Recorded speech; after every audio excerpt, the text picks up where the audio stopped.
Traders, welcome back. आज के हमारे इस वीडियो में हम लोग डिस्कस करने वाले हैं। आपको आई होप अभी तक पता चल गया होगा, अक्टूबर के मंथ में सेबी ने जो एफएनओ ट्रेडिंग हो रहा है, डेरिवेटिव जो ट्रेडिंग होता है, तो उसके रिगार्डिंग 6 नए रूल लेके आया है। उसी में से एक रूल ये है कि वीकली जो एक्सपायरी होता था इंडेक्सेस में, वो पर एक्सचेंज अब वीकली एक्सपायरी सिर्फ पे हो जाएगा।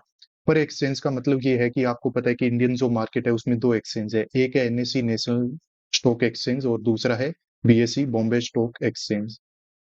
अभी तक क्या चला आ रहा है पिछले 1-2 सालों से कि वीक में 5 ट्रेडिंग डे होते हैं।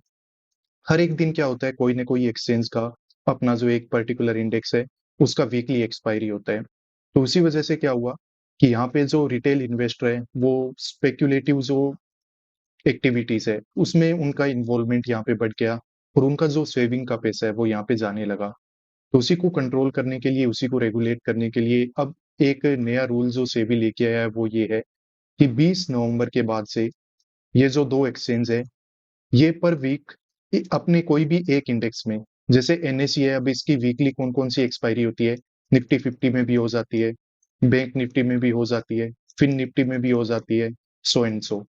वैसे बीएसई की कौन कौन सी होती है, सेंसेक्स में भी हो जाती है, बैंक एक्स में भी होती है, और भी कोई इंडेक्स होंगे। तो अब ये फैसिलिटी है वो बंद कर दी जाएगी। तो अब ये जानना मतलब काफी रोचक है कि 20 नवंबर के बाद कौन से दो इंडेक्स है जिनमें आपको यहाँ पे जो वीकली एक्सपायरी है उसकी फैसिलिटी देखने को मिलेगी। तो वो मैं इस वीडियो में आप लोगों को बताने वाला हूँ। देखो, जो बीएसई है, बॉम्बे स्टॉक एक्सचेंज, उसने ऑफिशियली अनाउंस कर दिया है कि जो बैंक एक्स में और सेंसेक्स 50 में जो वीकली एक्सपायरी थी उसको डिसकंटिन्यू किया जाएगा।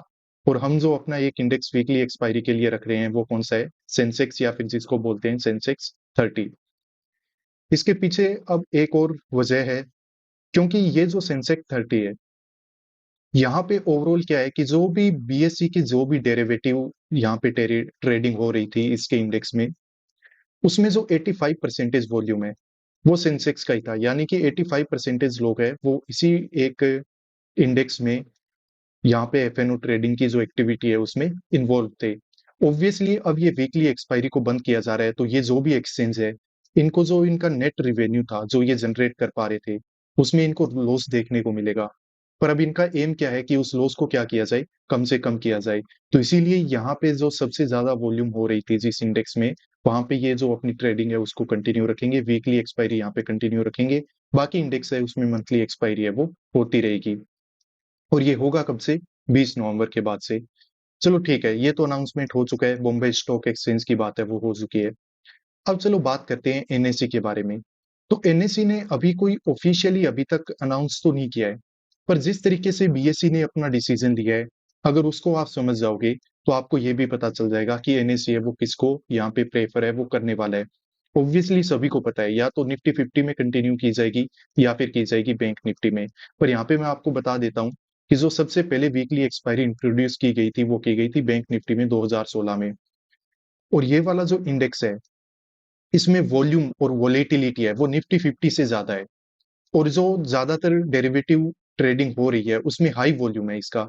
तो ऑब्वियसली यहाँ पे एनएससी का जो डिसीजन होगा वो मोस्ट प्रोबेबली यही होगा कि जो वीकली एक्सपायरी है वो हम बैंक निफ्टी के इंडेक्स में रखना पसंद करेंगे और निफ्टी 50 में नहीं रखेंगे, क्योंकि यहाँ पे वॉल्यूम ज्यादा है और ज्यादा अगर ट्रेडिंग हो रही है तो जो उनका लॉस हो रहा है वो अब यहाँ पे क्या होगा, थोड़ा कम होगा। तो इसीलिए क्या किया जाएगा, बैंक निफ्टी को यहाँ पे प्रेफर है वो किया जाएगा। तो क्या बैंक निफ्टी बेटर है वीकली एक्सपायरी निफ्टी 50 के कंपैरिजन में? हाँ, मैंने आपको बता दिया क्यों है, क्योंकि वोलेटिलिटी और वॉल्यूम की वजह से। तो इसीलिए जो निफ्टी बैंक है इसको प्रेफर किया जाएगा, आप देख लेना। 90% चांस यही है कि इसको किया जाएगा। बाकी हो सकता है कि निफ्टी 50 को भी कर दे, जिसकी की चांसेस बहुत ही ज्यादा कम है। अब ये जब एक्सचेंज में वीकली एक्सपायरी सिर्फ और सिर्फ एक एक इंडेक्स में होने लगेगी, तो आपको पता है कि जो सेबी ने लॉजिक दिया है कि यहाँ पे रिटेल पार्टिसिपेशन है वो थोड़ा कम हो जाएगा, जो स्पेक्यूलेटिव एक्टिविटीज में लोग ज्यादा हीरो जीरो ट्रेड करके जो पैसा खो रहे थे वो कम हो जाएगा। ऑब्वियसली वो हो जाएगा। और इंडेक्स का जो अभी वॉल्यूम है वो भी थोड़ा कम हो जाएगा। तो इंडेक्स के ओवरऑल जो एफएनओ ट्रेडिंग है उस पे क्या फर्क पड़ेगा, इसके क्या रिजल्ट होंगे, तो वो मैं एक अलग वीडियो में पूरा अच्छी तरीके से डिस्कस कर चुका हूँ। थंबनेल अभी आपको यहाँ पे दिखाई दे रहा होगा, लिंक आपको वीडियो के डिस्क्रिप्शन बॉक्स में मिल जाएगा, तो इस वीडियो को पूरा आप कंप्लीट देख लेना। बाकी आज की हमारी वीडियो का एम यही था कि कौन से 2 इंडेक्स है जहाँ पे वीकली एक्सपायरी होगी। तो एक तो है सेंसेक्स, ठीक है, जो कि अनाउंस हो चुका है, बीएसई ने अनाउंस कर दिया है। दूसरा जो एनएसई करेगा, वो किसको करेगा? बैंक निफ्टी को करेगा, ना कि निफ्टी 50 को, क्योंकि इसमें वॉलेटिलिटी और वॉल्यूम ज्यादा है। तो ऑब्वियसली बिजनेस माइंडेड लोग हैं तो वो इसी को प्रेफर करेंगे, और यही होने वाला है। बाकी इस वीडियो को आखिर तक देखने के लिए थैंक यू, और शेयर मार्केट से रिलेटेड और भी ज्यादा अपडेट के लिए, और अगर आप एसएल हंटिंग सीखना चाहते हो तो आपको जरूर से इस चैनल को सब्सक्राइब कर लेना चाहिए। रेगुलर अपडेट यहाँ पे आपको मिलते रहते हैं। ठीक है, फिर मिलते हैं नेक्स्ट वीडियो में, तब तक के लिए bye, see you, peace out.